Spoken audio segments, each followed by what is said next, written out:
Sherri Papini tells lies. Now, that's not a controversial statement. She's done time for lying. She now has a new story and she says this is the truth. But she's still lying, as we'll see in this episode. In fact, she gives the game away with what she says here. Can you spot it? The only person that holds that peace is James. And, you know, he has an objective to not implicate himself as well. So it's highly unlikely we're ever going to get the truth of the story. The new lies of Sherri Papini exposed in this episode from Never a Truer Word, where we look at the words that people choose to use to see if they're telling the truth, the whole truth, and nothing but the truth. What I do here is different from anywhere else because I just take away everything apart from the words someone says and then break them down using my process of statement investigation to find the deception, to find the truth, and maybe even the motivations of the person as well. It's a process that I use with investigators, with corporate clients, and the media as well to get a deep understanding of what is being said.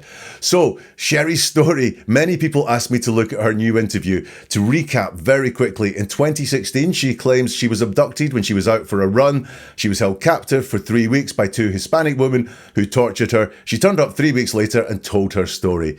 Investigators then found that actually she was just spending those 3 weeks with her ex-boyfriend, a guy called James, and she was jailed for lying in that investigation.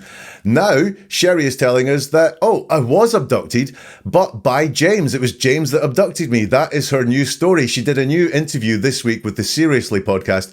So many people got in touch and said, please, can you break that down? It's a very long podcast. I just needed to look at 10 minutes to find all the lies. Now, let's talk about the ways a really good liar lies, because listen, to tell a lie, it's extremely difficult. You've got the truth in your head, you've got the lie you made up in your head, but you have to cover off every angle of the lie.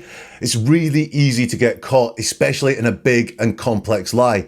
So if you want to deceive, if you're a master deceiver, it's much better to stick to the truth as much as you can, because the truth is really, really easy to tell compared to a lie. And that's what we're going to see Sherri do here. So let's dive into the interview and listen to question number 1. Hi, Sherri. Welcome to the show. Thank you for having me. Yeah, my pleasure. So in your recent docuseries, you discussed the 2016 abduction. And what was once said was a hoax, you say was not a hoax. It actually did happen. Can you talk to me a little bit about that? Well, I think that the primary objective for me is to be able to tell my side of the story. And my federal charge is for lying to a federal officer.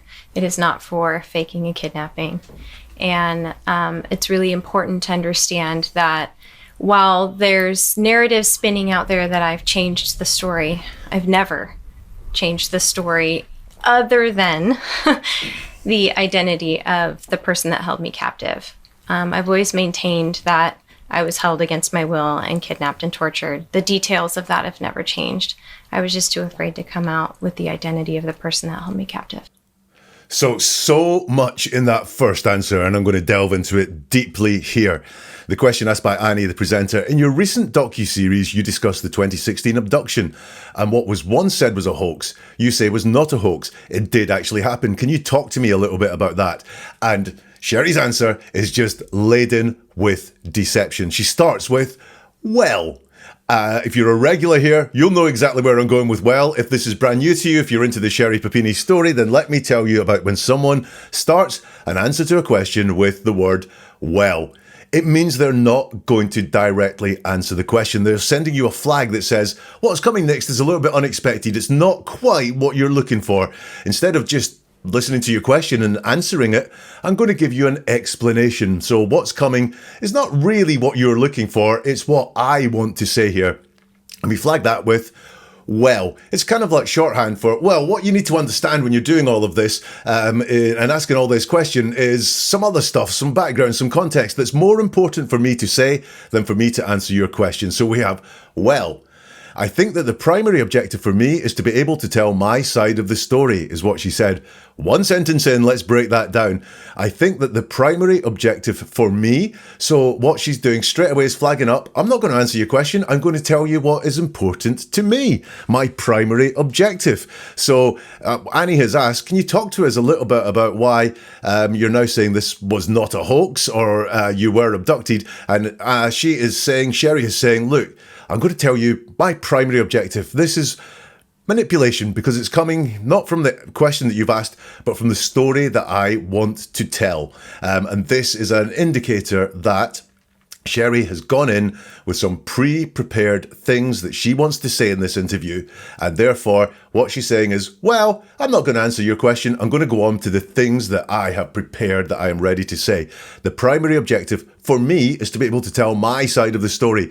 So Sherri is saying right here, this is all about me. The primary objective for me is to be able to tell my side of the story. So this is Sherri saying, oh, look, I'm the number one priority here. Sherri Papini, I am the number one priority here. Interestingly, the impression that she wants to give is that I'm here to tell the truth.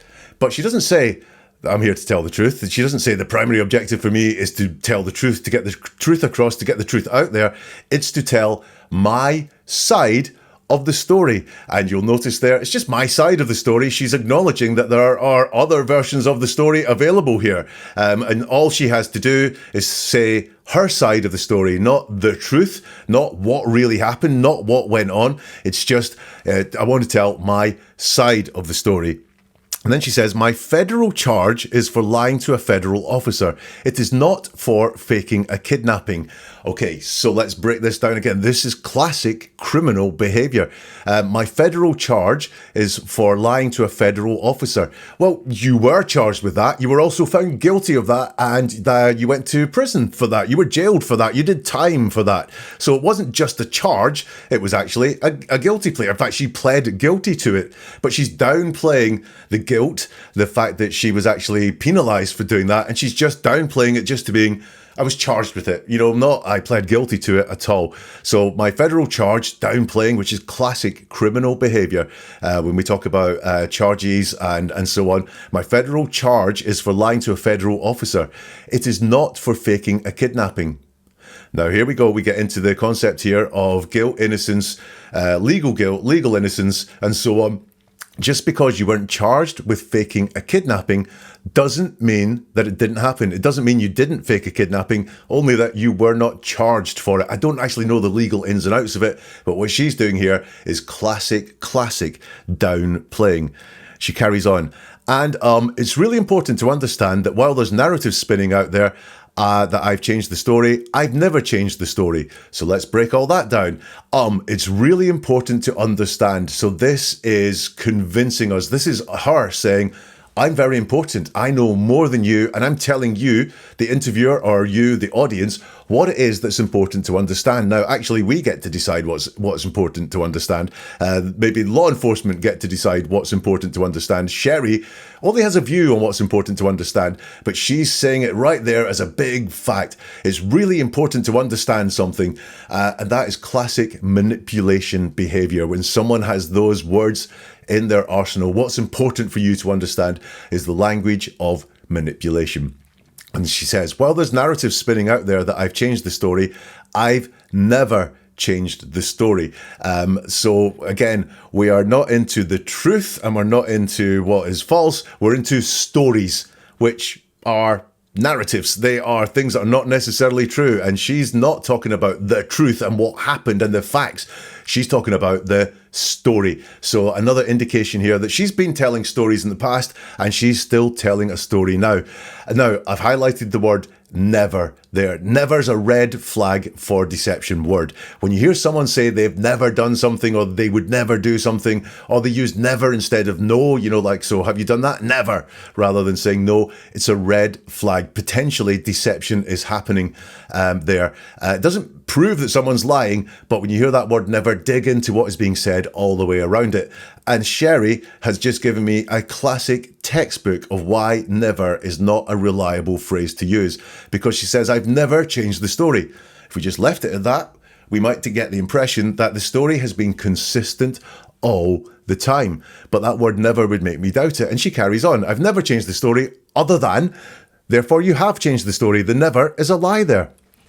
I've never changed the story other than Ha, a little bit of a laugh. The identity of the person that held me captive. Now, that is very material to the fact that you have changed your story because you said it was random strangers.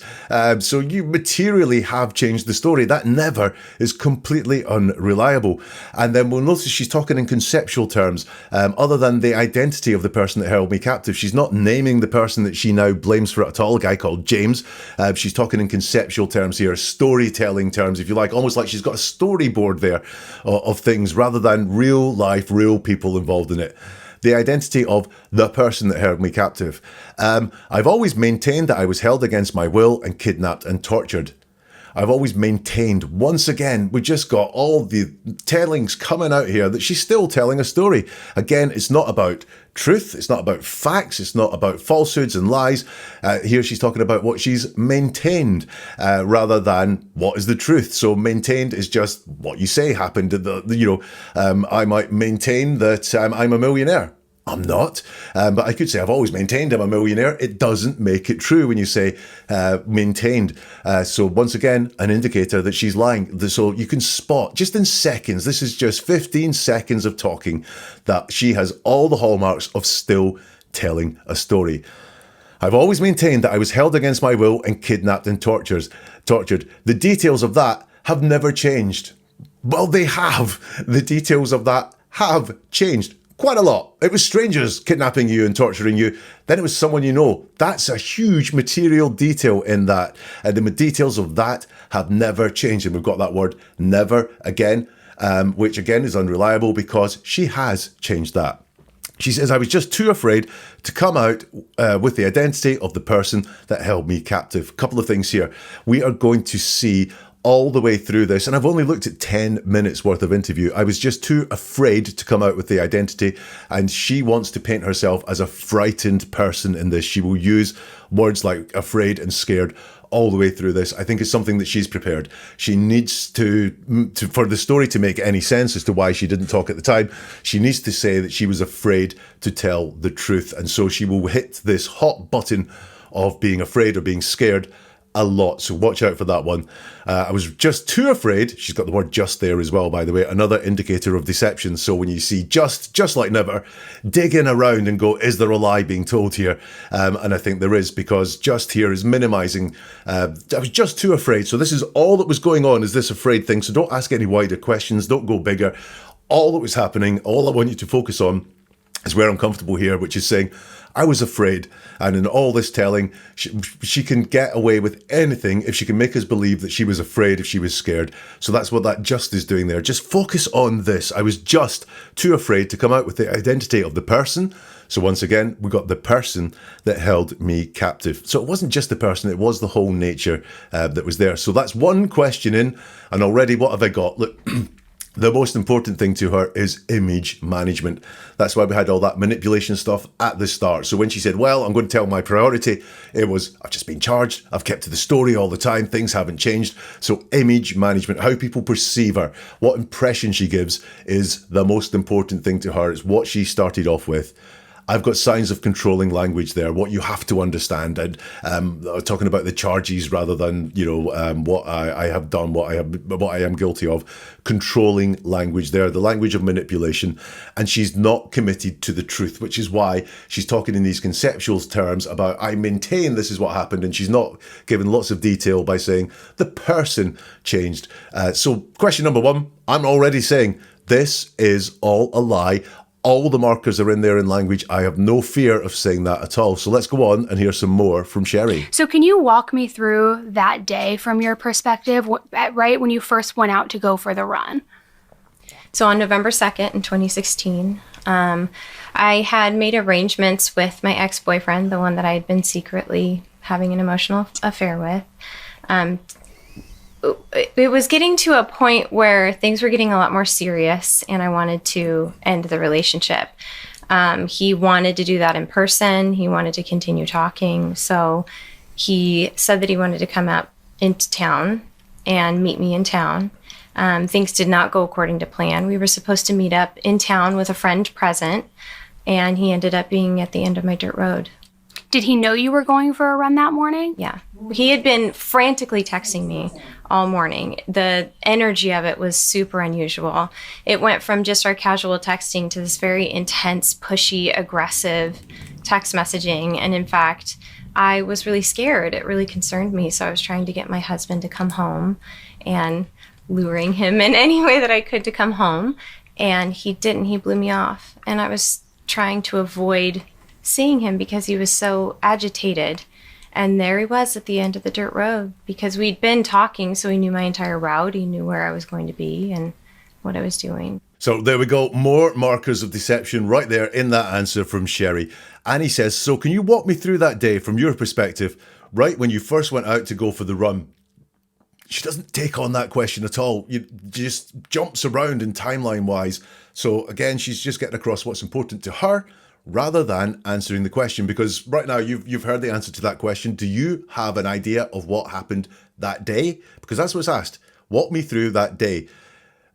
We don't really get that. We get Sherri saying, so on November the 2nd, 2016, so is just like a well. It's, I'm not going to answer your question. I'm going to just set some context. I'm actually not going to answer what's important to you and what you've done. I'm going to say what's important to me, what I want to get across. So on November the 2nd, 2016, I made arrangements with my ex-boyfriend.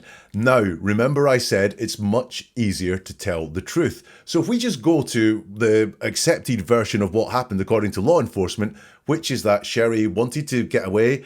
Sherri then spent some time with her ex-boyfriend. He came and picked her up and they went to his apartment.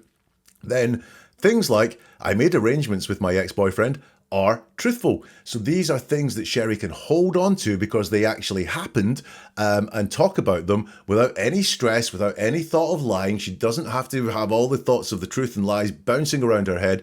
She can just work as much of the truth into this story as possible and it will come across as authentic and much more believable. So actually, November 2nd, 2016, I'd made arrangements with my ex-boyfriend, I believe is true. And I think she's going to say a lot of things that actually happened whilst embellishing a lot of things around them. So watch out for these things that actually happened. Now, she talks about her ex-boyfriend. She uses the term ex-boyfriend to describe him. But then she wants to say she was having an affair with this guy behind her husband's back. Well, if that's the case, you would not be referring to him as an ex-boyfriend, would you? That's not how you would describe someone that you were having an affair with.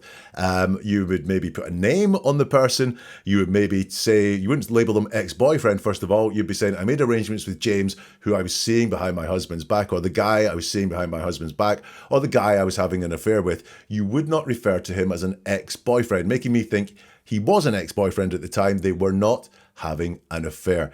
So I made arrangements with my ex-boyfriend, the one that I had been secretly having an emotional affair with. Now, extra words that don't need to be there. The same meaning could have been conveyed without that word emotional.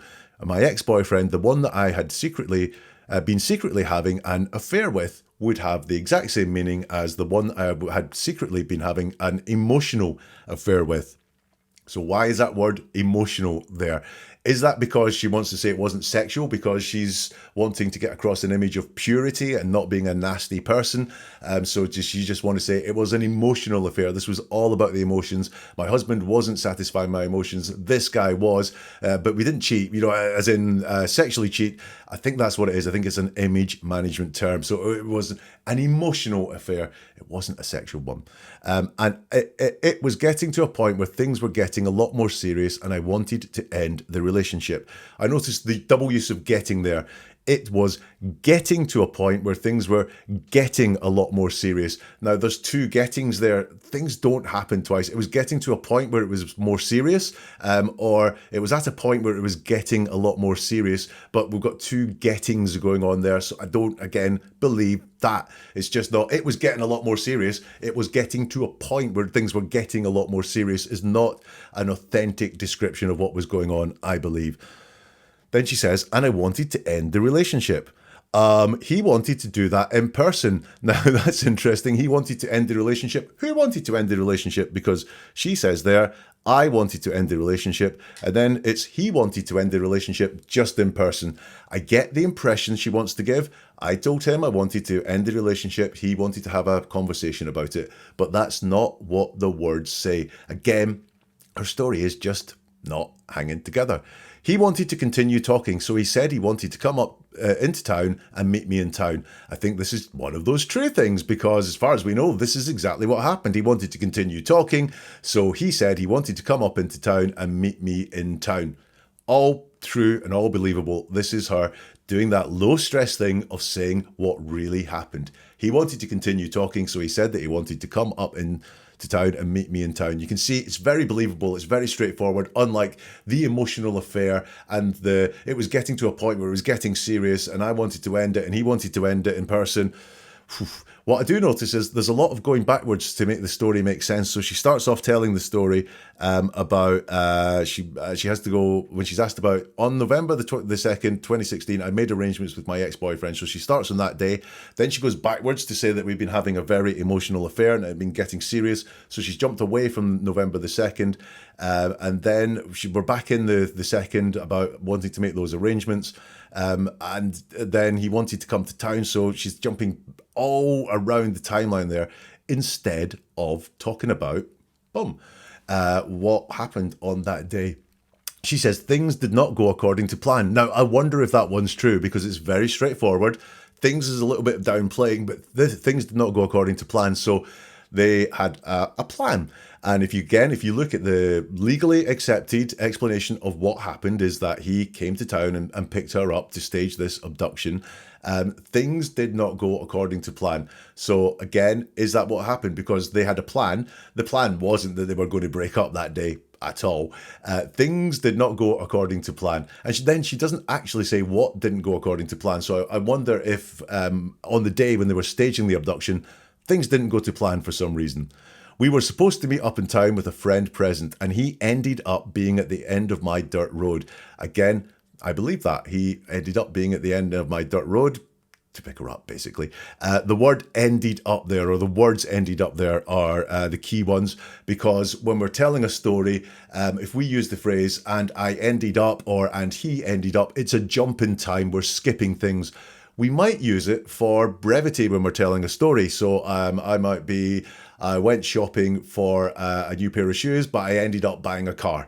Right, I'm not going to go through all the stages and shops I went to and so on to do that. That might just be for brevity. I went to buy new shoes. I ended up buying a new car.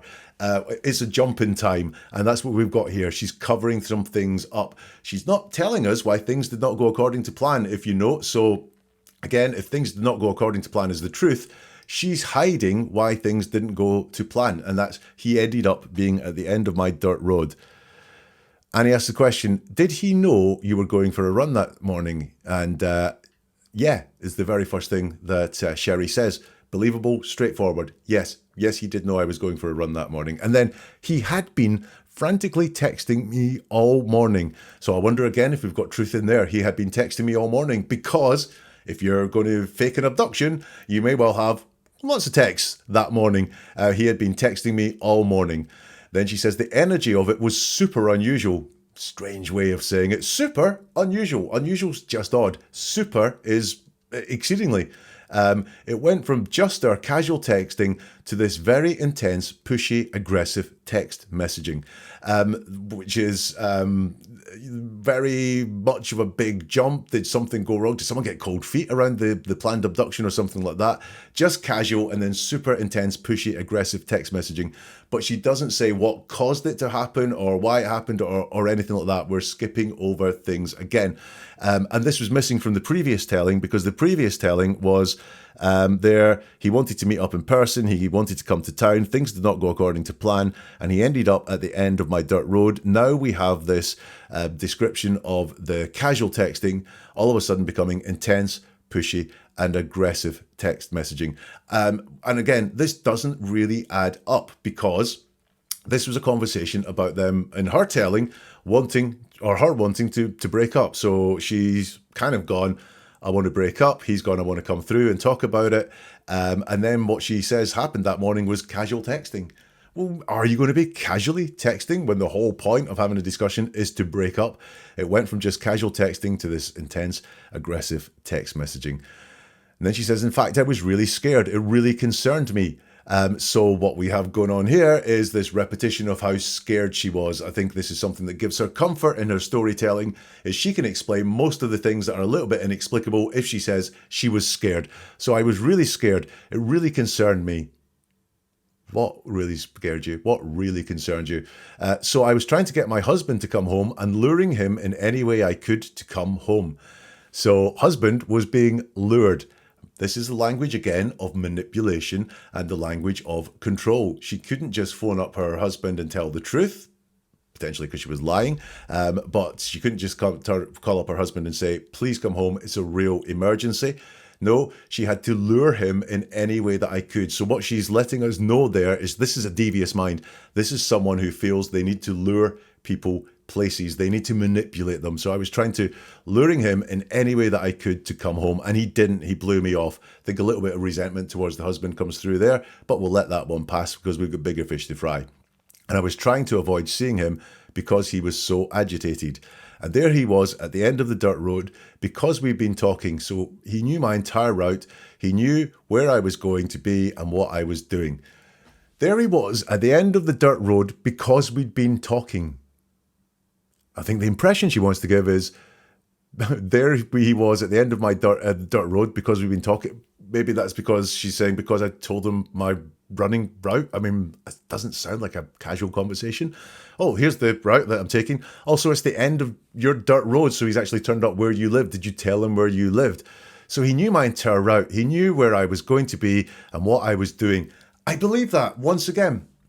Let's stage an abduction. So this is, I'm going to put on my running clothes. I'm going to go running on this route here. Come and pick me up somewhere on that. That is what I think may well have happened. I think, again, she's using the truth to smuggle as much deception in as possible. So there you go. Answer number 2, more language of control and manipulation from the soul at the start of the answer through to talking about luring the husband home. So much truth present. There were plans that day. He came to town. He was at the end of the dirt road. I believe all these things, the texting too. But so many deceptive markers when she speaks. Let's hear some more from Sherri on the Seriously podcast. And what was it like when his car approached you? What happened? What did he say to you? Did he just get out? Did he shuffle you into the car? What happened? I was really scared. It was alarming, when he pulled up because it wasn't the plan. We were supposed to meet into town. And when you think about, you're a female, when you think about seeing another man, you wouldn't be in jogging attire, no makeup and, a sports bra. You would get yourself ready and there would be a process to that. And it was terrifying. He wasn't supposed to be there. That's not what we had planned. In terms of getting in the vehicle, this is where my case gets really complicated. Have you watched the docuseries? Mm-hmm. Okay, so you hear a lot of people say it's reasonable to conclude that she got in the car. And that's true. It's reasonable to say that I would have gotten in the car, but there's no memory of that. It's also reasonable to say that I would have refused to get in the car. I have no memory of that. The only person that holds that piece is James. And he has an objective to not implicate himself as well. So it's highly unlikely we're ever going to get the truth of the story. But I have no memory of that. I remember getting up to the end of the dirt road and the phone dropping, and that's it. Okay, this is the big one. Annie says, what was it like when his car approached you? What happened? What did he say to you? Did he just get out? Did he shuffle you into the car? What happened? And Sherri says, I was really scared. It was alarming. So the last thing that Annie has asked is, what happened? She wants process, she wants events, and Sherri's gone to emotions. I was really scared. It was alarming. So I think, again, she's got this comfort in saying she was scared, and it was alarming. When he pulled up, because it wasn't the plan, we were supposed to meet in town. Now, you'll notice that prior, he was at the end of the dirt road. She doesn't say he pulled up at the end of the dirt road, I don't think, but now he's pulled up there. So when you hear things that are inconsistent in storytelling like that, especially about things you should really remember, then what we have is inconsistency, potential deception going on there. She's hiding in that safety of scared and alarming when he pulled up because it wasn't the plan. We were supposed to meet in town. So once again, I believe this, because he's done something that wasn't the plan in this staged hoaxed abduction that they were doing. It wasn't the plan, and she keeps talking about the plan. So there was a plan that day. I believe that. It's just not the plan that she wants us to think about. It's the plan that we all know about. It wasn't the plan. We were supposed to meet in town. Believe that. And when you think about it, I mean, you're a female. When you think about seeing another man, you wouldn't be in jogging attire, no makeup, and, you know, a sports bra. You would get yourself ready, and there would be a process to that. So this is the language of manipulation. So she's trying to create a bond and a rapport with the interviewer. You're a female, so it's like, you know, you're going to get me here when I say this. She can't just state it, but she's talking about it being alarming and terrifying. And then what she's saying is, because I was in my running gear. Also, you know, this is where I need females in the comments. Is that how you approach life? That you are scared and alarmed because someone has seen you in your running gear? I know appearances are important to some people, but this is not the most scary thing, that a guy you've been having an emotional affair with and has been getting very serious sees you in your running gear. But we have the manipulation, because she says to Annie, you're a female, so I'm going to try and make you relate to this so that you can go, oh yeah, I get that. And then she talks about you wouldn't be in jogging attire, no makeup, and, you know, a sports bra. You would get yourself ready. So it's not what Sherri would do, it's what you, Annie, would do, isn't it? You're like this, you're like this, you're like this, I'm just like you. She doesn't talk about it from her perspective. She doesn't say, I was in jogging attire and, you know, I didn't like him seeing me like that. If I was going to meet him, I would get myself ready and there'd be a process to me doing that. She takes herself out of that entirely. And it's also, when you're seeing another man, you wouldn't be in jogging attire. So here she's just talking about, by the way, it's, you know, no slur on Annie, but it's like, oh, Annie, you know what it's like when you're having an affair and how you want to be dressed, which is a rotten way of treating someone. Hey, Annie, when you're seeing another man, this is how you act, isn't it?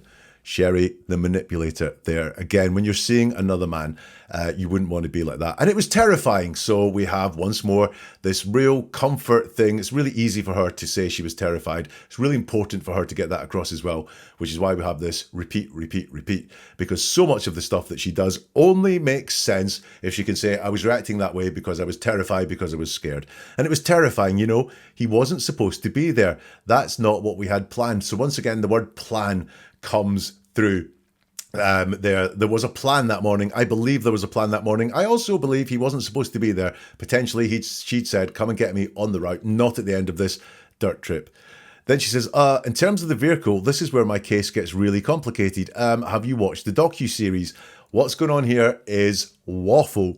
This is because I think she's not ready for a question about the vehicle yet. For some reason, she hasn't prepared this part mentally, and she wants to do some thinking inside her head to get the words correct that she wants to say, which is why we just get into this waffle. In terms of getting in the vehicle, this is where my case gets really complicated. It hasn't been complicated enough with all these plans going on and people appearing at the dirt track and being in your sports bra. No, now it gets complicated. Okay, so you hear a lot of people say it's reasonable to conclude she got in the car, and that's true. It's reasonable to say that I would have gotten in the car, but there's no memory of that. It's also reasonable to say that I would have refused to get in the car. Waffle does not help our understanding of what happened at all. Annie's asked a very straightforward question, which is, how did you get in the car? Did he put you in the car? Did you willingly get in the car? And we just have this waffle. You'll notice that she says, but there's no memory of that, which is talking about getting in the car. Not, I have no memory of that, with some ownership in the pronouns. It is just, there's no memory of that, which is, again, process driven. Right? Okay, I won't have any memory of that, so there's no memory of that. And that's when she's talking about having gotten in the car. It's reasonable to say I would have gotten in the car, but there's no memory of that. And it's reasonable to say I would have refused to get in the car. I have no memory of that. So she takes ownership of having no memory of refusing to get in the car, but she doesn't take ownership of just freely getting in the car. There's no memory of that.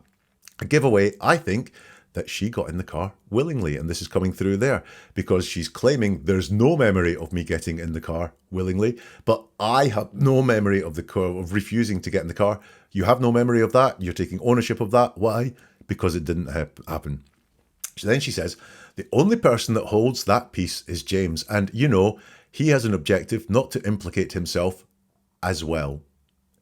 He has an objective not to implicate himself as well. As well as who, Sherri? Who else could be implicated? Only you. Therefore, you know that this story, which you're saying is, so I was abducted, you cannot be implicated in a story if you were abducted. You're a victim. You can only be implicated if this story is not true, if this was a hoax abduction, and James doesn't want to be implicated as well as me. It's a giveaway. It's just one of those little casual things that she just let slip, but this is very, very telling. He has an objective not to implicate himself as well as me, Sherri.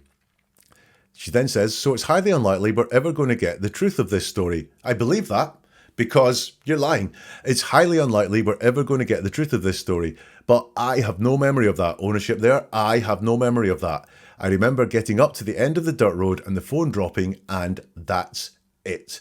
So that's all I'm going to say. This is the end of this. I'm boxing it off with that phrase, that's it. Don't ask me any more questions. But for me, just the biggest part there is that, and well, in that answer, she doesn't explain why it was terrifying, apart from the fact she was in her sports gear. A lot of waffle because the pressure is starting to rise now. We've got prepared stories and it's really easy to stick to them for a bit until a question knocks you off beam and all of a sudden you're panicking, and I think that's what's going on here. But loads more truth there, talking about the fact there were plans that day and plans that didn't quite go as they wanted them to go. So she is using a lot more truth. But that one, he doesn't want to implicate himself as well. It's the biggest telling me for all of that. Now, Sherri keeps talking. Like I said, I've only looked at 10 minutes of this interview, but there is so much in it. You're going to hear next from her about sex, about drugs, and more lies from Sherri Papini. Do you ever feel like you're not being told the full story? Very much like with Sherri there. Well, you're right. It's happening to you all the time. And I'm here to give you the key to seeing deeper, because this is about hearing the world with new ears. And I'm on a mission to share this with as many people as possible because it can be life-changing. So if you want to unlock the secret, then check out the archive, subscribe to this channel as well, follow it if that's what's important to you, and have a look at many more people telling lies to learn how to spot lies very easily just by the patterns and the words that people use when they talk. Do you know someone that needs this? Do you know someone who deserves to hear the truth? Are they always a little bit in the dark, or are they being fooled by someone? Then please help them. Hit the like button. That helps this get out to more people. Share it with them. Recommend this channel as well. Because every click on this episode, every single share fuels the fire. It allows me to dig deeper, to analyze further, and bring this life-changing skill to even more people. So go on, just press one button. Shall we get some more from Sherri Papini? When did your memory then pick up again? Because it's a pretty long car ride from Northern California down here to Orange County. Absolutely. I've never done drugs. I've never even been drunk before. And the feeling that I had was completely out of body. Like I felt very high. And so I woke up sporadically in the back of the car. You were in the back seat of the car? Back seat. Was it a sedan, van? I really don't remember. Don't? Okay. Woke up in the back sporadically. I was nauseous. It was really hard to keep my eyes open. And the next thing I knew, I was in Southern California and it was dark. So it was very clear that time had passed, and then I was in Southern California. How long would you say that state of mind lasted, of going in and out and feeling like perhaps you were drugged or under the influence of something? It's hard to recall, but I probably woke up maybe once or twice in the back seat, just kind of blinking your eyes and trying to stay awake. Okay, the car journey. When did your memory pick up again? Because it's a pretty long car ride from Northern California down here to Orange County. Sherri's first word is absolutely. Absolutely, another red flag for deception word. Don't quite know why. People use it synonymously with yes, or sometimes use absolutely, like absolutely not. But when you hear the word absolutely, again, it doesn't prove a lie is being told. Dig in around what's being said because there's potentially deception there. She then says, I've never done drugs. I've never even been drunk before.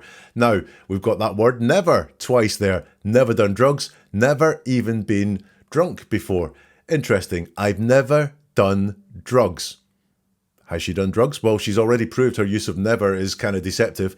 Also, done drugs. When you've done drugs, that's you as a willing participant. I've done drugs. Not I've been drugged, and I've never even been drunk before. So that is in the present tense. I've never even been drunk before. What we've got going on here, I think, is just a lie. I think she has done drugs, and I think that she has been drunk before. She wants to say she's been drugged, but she doesn't say that. So that ride down to Orange County, what do you remember about it? I think I was drugged because I don't remember much about it at all. She has to, again, manage the image. I'm very good. I've never done drugs. I've never been drunk before. I do think that she potentially has done drugs. There's more language of that to suggest that. And the feeling that I had was completely out of body, like I felt very high. Now, very high is a word when used with drugs that is often used to talk about the good feeling, the positive feeling that comes with drugs. Oh, it was great. I was very high. Or, oh man, I was so high. It was amazing. So she doesn't say I felt very sluggish or drowsy or anything like that. She says I felt very high, and to use the word high around drugs again suggests that you have some knowledge of what taking drugs feels like, because it's not inexplicable, although she wants to say it's inexplicable. She says I felt very high, and so I woke up sporadically in the back of the car. Some words to pay attention to here. What do you think sporadically means on this long drive from Northern California to Orange County? What does sporadically mean? How often do you think that means she woke up? Have a think about that. Okay. And I woke up in the back of the car there. So she's talking about being in a car. Annie says, were you in the back seat of the car? Sherri says, back seat. She doesn't quibble. She just says, I was in the back seat. And then Annie says, was it a sedan or a van? And Sherri says, I really don't remember. Woke up in the back sporadically. I was nauseous. So what do we have going on here? I really don't remember. So it's not just I don't remember, it's really don't remember. So she's trying to persuade us that she really doesn't remember. Really is a needless word there. Was it a sedan or a van? I don't remember. I really don't remember. Both mean the exact same thing, but the word really has been put in there to persuade us. Why do people put in words to persuade us? Very often when it's not true and they really want to get their point across. So I really don't remember. Woke up in the back sporadically. I was nauseous. So she doesn't join herself there. She doesn't have a pronoun there. She doesn't say I woke up in the back sporadically. It's just woke up in the back, and it's moved from the back seat to the back, by the way, because obviously if you knew you were in the back seat, then that narrows down the sort of vehicle it was. If now all of a sudden if you were in the back, well good, you could be in the back of many more types of vehicle. So all of a sudden she's widening it from back seat to just being in the back. And we've got that word sporadically again. She woke up in the back sporadically. I was nauseous. So she diverts to explain why she can't answer, because she's asked some detail about this vehicle that she got in. She says, I don't remember. And then she diverts to talking about waking up in the back sporadically. I was nauseous. It's kind of like, get away from this subject of what kind of vehicle it was, because that's sensitive to her. And let's go over here again. I woke up sporadically. I was nauseous. Please feel sorry for me. Ask me about why I felt nauseous. Big diversion there. Some sensitivity caused by what type of vehicle was it? It was also really hard to keep my eyes open, and the next thing I knew, I was in Southern California and it was dark, so it was very clear that time had passed. So it was really hard to keep my eyes open. And the next thing I knew, I was in Southern California. Next thing I knew is one of those jumps in time. So again, taking my shoes to car example, I went shopping for shoes. Next thing I knew, I was buying a car, right? I'd be jumping over a lot of detail. Not deceptive, just brevity and conciseness is why I'm doing that. Here again, is that because she wants to just get across the fact I was out of it. So I was in the car. The next thing I knew, I was in Southern California and it was dark. So it was very clear time had passed. But just look at this. The next thing I knew was I was in Southern California. Think about that. If you were asleep in the back of a vehicle, any kind of vehicle, or drowsy in the back of a vehicle, then how was the next thing you knew that you were in Southern California? The next thing you knew might be we'd arrived somewhere, we'd stopped, the door was opening, or he was shouting at me, wake up, we need to get out.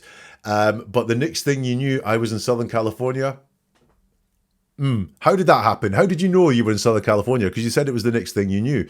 Could even be the car had stopped and it was dark. But the next thing I knew, I was in Southern California. I might give her some benefit of the doubt and say she's telling this with hindsight and she now knows where she was. But in her telling of the story, the next thing I knew is I was in Southern California and it was dark. Really? So it was very clear that time had passed, and then I was in Southern California. Very much like the getting earlier, she's arrived in Southern California twice. Again, an indication of a deceptive story when things happen twice. The next thing I knew, I was in Southern California, and it was dark, so some time had passed, and then I was in Southern California. Twice she's arrived in Southern California. Annie says, how long would you say that state of mind lasted, of going in and out and feeling like perhaps you were drugged or under the influence of something? Sherri says, it's hard to recall, but I probably woke up once or twice in the back seat. Oh, once or twice? Well, wait a minute. Twice before you've told us that you woke up in the back sporadically, and that you woke up sporadically in the back of the car. And now you're saying it might just have been once or twice? Is that sporadically? Woke up maybe once or twice in the back seat, and it was sporadically. So many markers. This again is a deceptive story. Once or twice, and this is again, she's moved to the back seat. She's changed from the back to the back seat. It's just kind of blinking my eyes open and trying to stay awake. So what is going on here? This story just doesn't hang together. So in this telling of how she got from where she is to James's place, she's lying. Let's get some more from Sherri.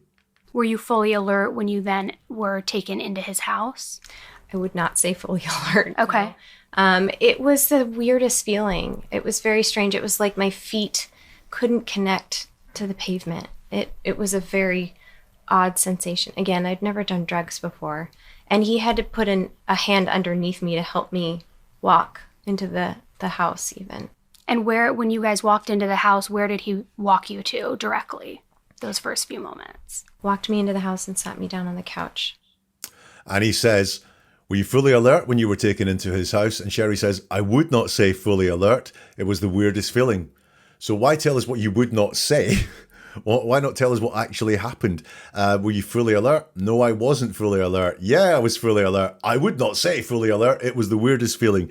It was very strange. It was like my feet couldn't connect to the pavement. It was a very odd sense. And then she says, again, I've never done drugs before. Now, when liars are telling lies, they quite often like to point out how they've repeated themselves, how consistent they've been, how I've said this before, and that's what we've got here. Again, I'm going to tell you this again because I'm very consistent. Please believe my lie because I've said it many times, and the more often I say it, the more often I want you to believe it. Again, I'd never done drugs before. So, again, I'd never, got that word never there, and done drugs before. So again, we've got this consensual drug taking phrasing going on. I'd never done drugs before. Not I'd never been drugged before, or I think this is what it might feel like to take drugs. It's I'd never done drugs before. And he had to put his hand underneath me to help me walk into the house even. Annie says, and when you guys walked into the house, where did he walk you to directly those first few moments? And Sherri says, walked me into the house and sat me down on the couch. She doesn't say who walked her into the house. You notice there, the pronoun is missing. It's not he walked me into the house and sat me down on the couch. Also, just a little, being very pedantic here, but Annie's already said you've walked into the house. Where did you go? And Sherri walks into the house again, walked me into the house and sat me down on the couch. This could be an indicator that there is a pre-planned story, which is deceptive in Sherri's head. It's much harder when you've got a pre-planned story to just jump into the middle of that, which is what Annie's maybe done there by saying, when you were in the house, where did you go? Sherri's gone, all right, the only story I've got is walking into the house and going to the couch. So I'm going to start with the bit that I've got there. In this part here, though, I wonder, was there consensual drug taking going on that day? Because she's talking about never done drugs before. Was that the day when she done drugs? I think that's what could be happening there. Let's get some more from this interview. So going back to when James walks you into the home, what is he saying to you in those moments? Is he communicating? Is he silent? What's happening? Because I would imagine you had a bunch of questions at that point. I would like to say I had a bunch of questions, but I was mostly just frozen. I was terrified. I was not supposed to be there. That was not part of the deal. And where we had flirted here and there about like, oh, yeah, it'd be great to come and see you, there was no plan. So it was mostly just a frozen state of, oh my God, now I'm so far from home. I have no help. I don't feel well. I feel under the influence. What do I do? And James doesn't really say a whole lot. So there wasn't a lot of conversation. It was just a lot of scare. I was really scared. Okay, so many of Sherri's favourite talking points there. And he says, okay, so going back to when James walks you into the house, What is he saying to you in those moments? Is he communicating? Is he silent? What's happening? Because I would imagine you had a bunch of questions at that point.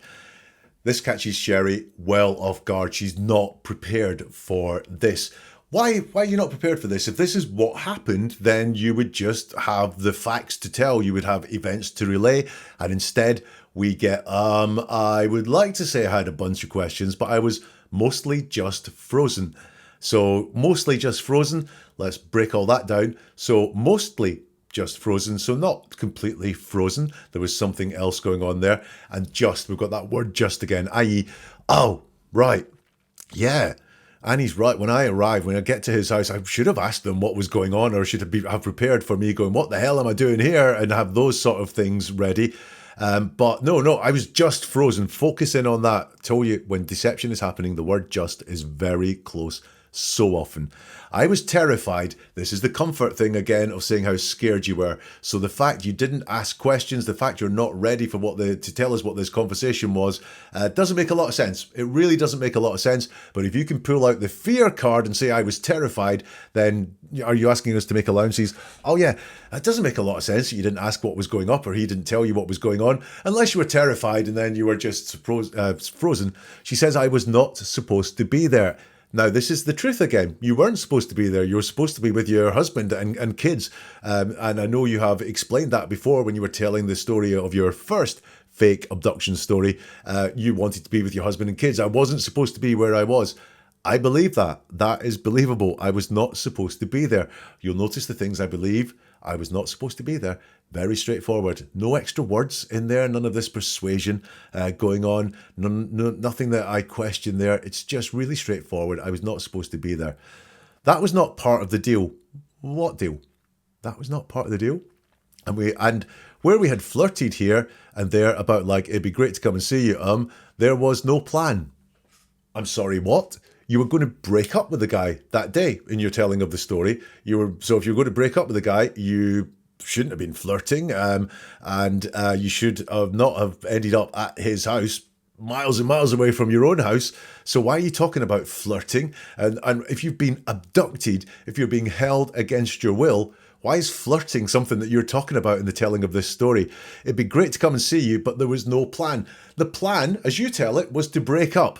I think the plan was to go to his house, but that's just really very strange wording. You can see she's off balance because she hasn't got a prepared answer, a prepared deceptive answer to this question. Therefore, a lot of stuff's coming out and we have that leakage. There was no plan. So it was mostly just a frozen state of, oh my God, now I'm so far from home. We've got mostly again, we've got just again, i.e. more was going on, but don't ask me about it. A frozen state of, oh my God, now I'm so far from home. I believe that. She's gone to the safety of the truth. I'm so far from home. I have no help. I don't feel well. I feel under the influence. Well, how do you know you feel under the influence? Because, you've never done drugs before. You've never been drunk before. I feel under the influence. You'll notice this is all in the present tense as well. It was mostly just a frozen state of, oh my God, now I'm so far from home. So that's the past tense. It was mostly. And then it is, I have no help. I don't feel well, present tense. I feel under the influence. What do I do? And what do I do? I think, is the sort of question. What do I do? And James doesn't really say a whole lot, so there wasn't a lot of conversation. Well, is this still in the present tense? James doesn't really say a whole lot? Or is that talking about James's personality, that he's a quiet guy? James doesn't say a whole lot, so there wasn't a lot of conversation. Well, certainly he doesn't seem a quiet guy in the earlier parts of this story, because we'd been talking is what she said. So James was talking then. We were sending all these casual texts. So he was saying a whole lot then. And also James wanted to talk about breaking up. So she's changed her description of James from being a very talkative guy who wanted to talk, who sent casual texts. We'd been talking, so he knew my running route. And now James doesn't say a whole lot. It really doesn't hang together. It was just a lot of scare, she finishes with. I was really scared. So here, she doesn't answer the question. The question is, what was the conversation when you got in the house? What did he say to you? What did you say to him? She is not prepared for this. And she shows all the indicators of lying in there. Words like just, things that don't hang together, things that look like leakage of the truth around flirting and so on there. Do you want one last bit from Sherri? Let's do it. Do you think that the reason he abducted you was because he thought that he was helping you, or because he wanted to be with you and he didn't want anybody else to get in the way of that? I think probably a little bit of both. And if he thought that you were consenting to that and that you wanted to be with him as well, or that you were leaving an abusive or dangerous situation, why do you feel that he would feel the need to put you under the influence or potentially drug you? Good point. James has a really sick mind. He's a very sick-minded person. In my opinion, I think he struggles with quite a lot of mental illness. In my opinion, when we look at the evidence, when we look at the behavior, when we look at the pattern of behavior, there's a sadism there, and there's a really sick-minded person there. So it's difficult for me to try and surmise what he was thinking. I was just terrified of him at that point. Aside from the abduction and this incident, what makes you believe that there's mental illness at play, or an element, as you put it, as sadism? To do the harm to my body that he did without consent. It's one thing to be in that community and to be into that, but there has to be permission. And there was not consent, and there was not permission. Okay. So Annie says, if he thought that you were consenting to that, and that you wanted to be with him as well, or that you were leaving an abusive and dangerous situation, why did you feel that he would need to put you under the influence and potentially drug you? Sherri says, good point, because it is a good point. James has a really sick mind. He's a very sick-minded person. She says, in my opinion, I think he struggles with quite a lot of mental illness, in my opinion. So she's used the phrase, in my opinion, twice. Very legal term. It keeps you very, very safe. In my opinion, Sherri is lying. I'm allowed my opinion. In my opinion, I think he struggles quite a lot with quite a lot of mental illness. So I think she's covering herself legally there. She's written a book. She may well have been advised that you can't write in the book that he does do these things. You've got to say it's your opinion. When we look at the evidence, when we look at the behavior, when we look at the pattern of behavior, there's a sadism there. She's not talking about herself there. There's a we. Who's the we that's looking at this evidence? She doesn't say, we don't know, but it's not. When I look at the evidence, when I look at the behavior, when I look at the pattern of behavior, it's we. So she's acting in concert with someone there. There's a really sick-minded person there. You'll notice that James disappears. So in my opinion, I think he struggles with quite a lot of mental illness. So that is he, talking directly about James. And then when we look at the behavior, of who, when we look at the evidence of who or what evidence, when we look at the pattern of behavior with who, there's a sadism there, where, and there's a really sick-minded person there. But James has just sort of disappeared there in that paragraph. I think he struggles with a lot of mental illness, so he's present there and then he disappears. In my opinion, when we look at the evidence, when we look at the behavior, when we look at the pattern of behavior, there's a sadism there. There's a really sick-minded person there. James just disappears. So it's difficult for me to try and surmise what he was thinking. I was just terrified of him at that point. So she attacks here. She really does attack here. It's not very credible because James disappears. She attacks, no answer to the question. She returns to the safety of her prepared. I was terrified there as well. Listen, it doesn't take a lot for me to think that there's a sick-minded person there. Isn't referring to James. There is a sick-minded person somewhere in this story. I don't think it's James. And he says, aside from the abduction in this incident, what makes you believe there's a mental illness at play or an element of, you put it as sadism? Sherri says, to do the harm to my body that he did without consent, it's one thing to be in the community and be into that, but there has to be permission, and there was not consent and there was not permission. She doesn't answer the question again. James disappears again. To do the harm to my body that he did without consent, it's one thing to be in the community and be into that. James is not there. But there has to be permission. James is not there. It's not James didn't have permission. And there was not consent and there was not permission. James has just disappeared again. Bit of distancing. To do the harm to my body, so not the harm to me, that he did without consent.